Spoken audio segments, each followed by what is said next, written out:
Hello guys, in today's video I'm going to be reviewing the LEGO Beijing Postcard, and this is set number 40654 and contains 276 pieces and retails at $13.49 on lego.com. So without further ado, let's take a look at the set. So here is the set all built up, and as you can see we got some key landmarks here, but first before we go into that, let's go into the background. And you do build this up upon some plates here in the back, which obviously just some studs not on top techniques, and they've just put some tiles on there, and then obviously you build the 3D part second.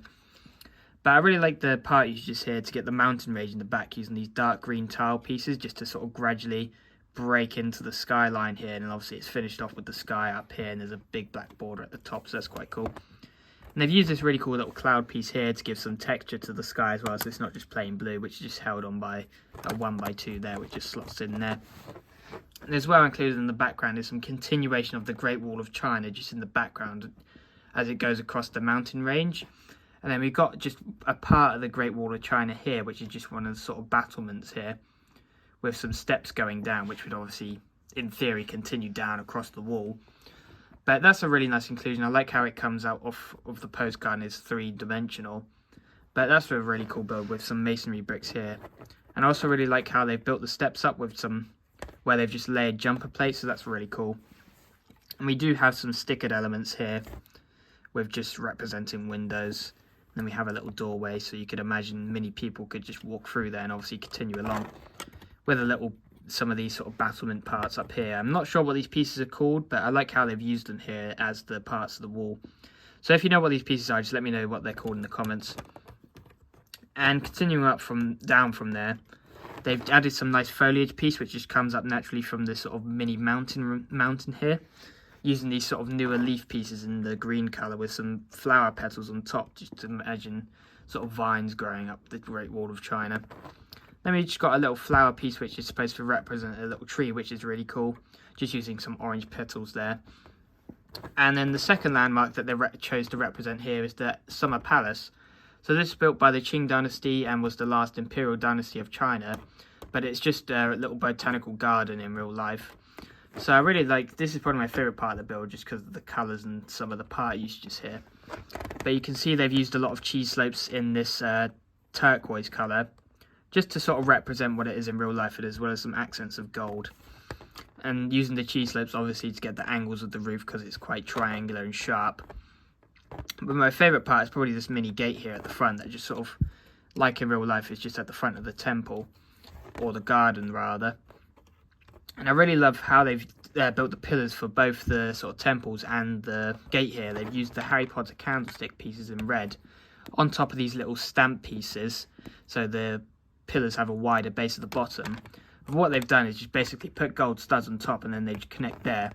And it gives some nice texture, and as well obviously gives the illusion of actual pillars holding the structure up.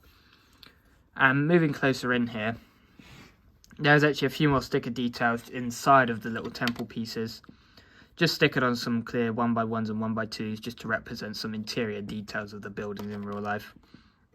And we just got some more foliage pieces down here to give it some colour and texture. And I really like what they've done for the sort of river down here, where they built it upon these blue plates and then tiled it off with the translucent blue ones to give it some depth. So that's a really cool illusion they've given up there, and obviously just helps with the sort of overall colour of the build and makes it really exciting. And then at the front, the sort of main thing here is a sticker tile that just says Beijing, because obviously it's the Beijing Postcard. But what's also really cool about this set, I'm not sure about whether it's like it in any of the other postcard sets, but you actually get another tile which just says the same thing but in Hanzi. So that's really cool. So you have the actual choice to basically choose whether you want it in English or not. So that's really cool, and it obviously gives some representation of the culture itself from China, obviously in their own language.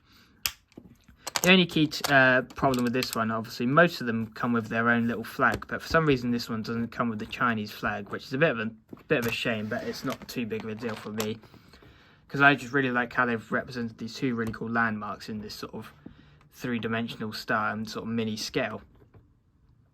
So segueing into my final thoughts, this is definitely a really great set, but not also just for LEGO fans, but people that aren't really big collectors. Because obviously it's just a small little set that's just sort of representing some key landmarks in China.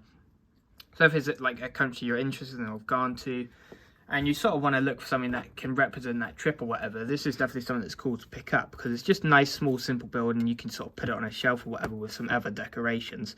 And it's a nice standalone piece rather than, say, for example, in the background, some of these Ninjago sets, you wouldn't really recommend someone that doesn't actually collect Lego. So it's definitely a set that can be enjoyed by both fans of Lego and non-fans of Lego. But as well as that, there's also other countries and cities that they've done in this sort of style, like New York, London, and Tokyo. So those are just a few other ones they have currently at the Lego shop. But the only sort of takeaway from this is they are Lego store exclusives. So they are a bit hard to come by, just like your regular sort of toy shop or Tesco or whatever.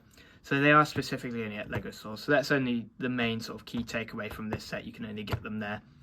But overall, this is a nice small decoration piece, and I really love the two landmarks that they chose to represent here. So if you'd like to check out some more Lego content, I'll leave some pinned videos on the screen now. And without further ado, I'm going to sign out, and goodbye.